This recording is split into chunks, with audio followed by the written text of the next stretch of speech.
ಮರೆಯಬೇಡಿ, ಮರೆತು ಮಲಗಬೇಡಿ. ಅಂಬೇಡ್ಕರ ಹೇಳಿದ ಮಾತು ಮರೆಯಬೇಡಿ, ಮರೆತು ಮಲಗಬೇಡಿ.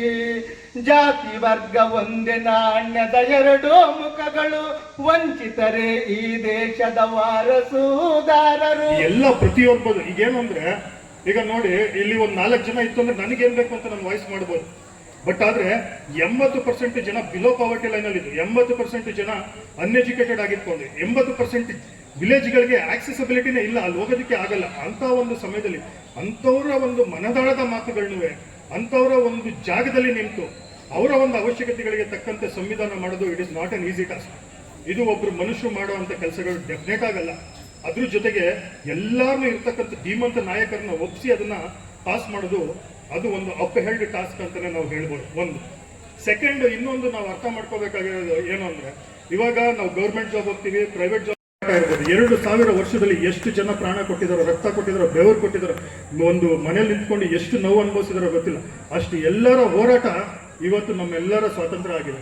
ಅದನ್ನ ನಾವು ಯಾವತ್ತೂ ಮರಿಬಾರ್ದು. ಏನು ಅಂತಂದ್ರೆ, ಸಾಮಾಜಿಕ ಸ್ವಾತಂತ್ರ್ಯ ಇದೆಯಲ್ಲ, ಸಾಮಾಜಿಕ ಸ್ವಾತಂತ್ರ್ಯ ಅದಕ್ಕೆ ಬೆಲೆ ಕಟ್ಟೋದಕ್ಕಾಗಲ್ಲ.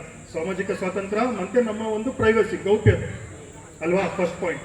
ಸೆಕೆಂಡ್ ಪಾಯಿಂಟ್ ಇನ್ನೊಂದೇನು ಅಂತಂದ್ರೆ, ಈಗ ಎಲ್ಲರಿಗೂ ಈಕ್ವಲ್ ವರ್ಕ್ ಈಕ್ವಲ್ ಪೇ ಅಂತ ಸಿಗುತ್ತೆ. ಅಂದ್ರೆ ಒಂದು ಮಹಿಳೆಯರಿಗಿರ್ಬೋದು, ಪುರುಷರಿಗಿರ್ಬೇಕು, ಅವ್ರಿಗೆ ಏನಾಗುತ್ತೆ ಸಮಾನವಾದಂಥ ವೇತನವನ್ನು ನೀಡ್ತಾ ಇದ್ದಾರೆ. ಇದಕ್ಕೂ ಸಹ ಡಾಕ್ಟರ್ BR ಅಂಬೇಡ್ಕರ್ ಅವರು ತುಂಬಾ ಶ್ರಮಿಸಿರ್ತಾರೆ. ಹಾಗೇನೆ ಹಿಂದೂ ಕೋಡ್ ಬಿಲ್ ಅಂದ್ಬಿಟ್ಟು ಇವಾಗೆಲ್ಲ ಏನಾಗುತ್ತೆ, ಪೊಲೀಸ್ ಸ್ಟೇಷನ್ಗೆ ಬಂದಾಗ ತುಂಬಾ ಜನ ಲೇಡೀಸ್ ಸಹ ಬರ್ತಾರೆ, ಬಂದ್ಬಿಟ್ಟು ಸರ್ ಇದು ಆಸ್ತಿಯಲ್ಲಿ ನನಗೂ ಭಾಗ ಬೇಕು ಅಂತ ತಂತ್ರಗಳು. ನಾವು ನಮ್ಮ ಮುಂದಿನ ಪೀಳಿಗೆಗಳಿಗೂ ಅಷ್ಟೇ ಪರಿಶುದ್ಧವಾಗಿ ಹ್ಯಾಂಡ್ ಓವರ್ ಮಾಡಬೇಕು. ಈಗ ನಮಗೆ ಸಿಗ್ತಕ್ಕಂಥ ಪರಿಶುದ್ಧವಾದ ನೀರು, ಪರಿಶುದ್ಧವಾದ ಗಾಳಿ ಅಥವಾ ಸಿಕ್ಕಿರ್ತಕ್ಕಂಥ ರೈಟ್ಸ್ ನಾವು ನೆಕ್ಸ್ಟ್ ಜನರೇಷನ್ ಕೊಡೋದಕ್ಕೆ ಸಾಧ್ಯ ಇದೆಯಾ? ಒಂದ್ಸಲ ಯೋಚನೆ ಮಾಡಿ ಅಲ್ವಾ. ಸೊ ಇದ್ರ ಬಗ್ಗೆ ದಯವಿಟ್ಟು ಗಮನ ಇಟ್ಕೊಳ್ಳಿ.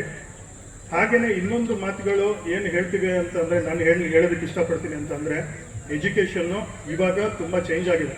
ಅಂದ್ರೆ ಹೇಳ್ಬೇಕಾಗಿದೆ, ಮೊದಲಾಯ್ತು ಅಂದ್ರೆ ವಿದ್ಯೆಯಿಂದ ಕೆಲಸದವರೆಗೆ ಅಂತ ಹೇಳ್ತಾ ಇದ್ರು. ಇವಾಗ ಏನಾಗುತ್ತೆ, ವಿದ್ಯೆನ ನಾವು ಪಡ್ಕೊಂಡು ನಾವೇ ಸಹ ಕೆಲಸಗಳನ್ನ ಹುಡಿಕೊಂಡು ನಾವೇ ಕೆಲಸ ಮಾಡುವಂಥ ದಿನಗಳು ಬಂದಿದ್ದಾವೆ. ಎಲ್ಲಾನು ನಾವು ಡಿಪೆಂಡೆಂಟ್ ಆಗಬಾರ್ದು, ಸ್ವತಂತ್ರರಾಗಬೇಕು. ದಯವಿಟ್ಟು ಅರ್ಥ ಮಾಡ್ಕೊಳ್ಳಿ.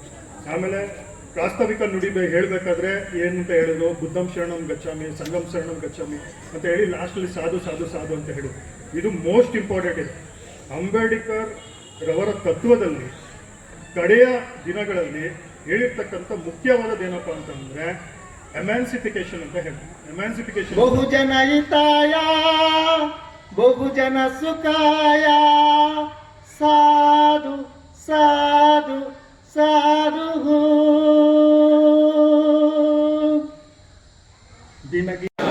ಭಾರತವನ್ನು ಒಂದು ಸಾರ್ವಭೌಮ, ಸಮಾಜವಾದಿ, ಸರ್ವಧರ್ಮ, ಸಮಭಾವದ, ಪ್ರಜಾಸತ್ತಾತ್ಮಕ ಗಣರಾಜ್ಯವಾಗಿ ರಚಿಸಲು ಮತ್ತು ಅದರ ಸಮಸ್ತ ನಾಗರಿಕರಿಗೆ ಸಾಮಾಜಿಕ, ಆರ್ಥಿಕ ಮತ್ತು ರಾಜಕೀಯ ನ್ಯಾಯ